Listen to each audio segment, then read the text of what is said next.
السلام علیکم ورحمۃ اللہ وبرکاتہ۔ ہمارے پیارے نبی صلی اللہ علیہ وآلہ وسلم نے فرمایا، صدقہ مال کو کم نہیں کرتا۔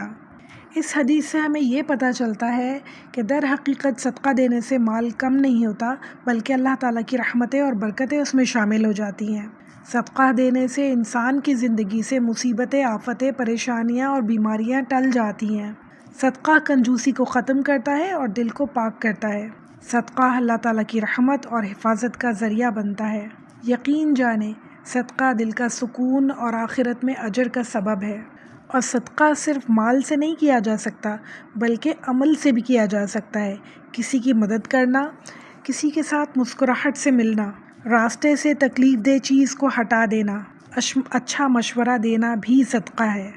یہاں تک کہ ہر نیکی صدقہ ہے، صرف شرط یہ ہے کہ وہ خالص اللہ تعالیٰ کے لیے کیا جائے۔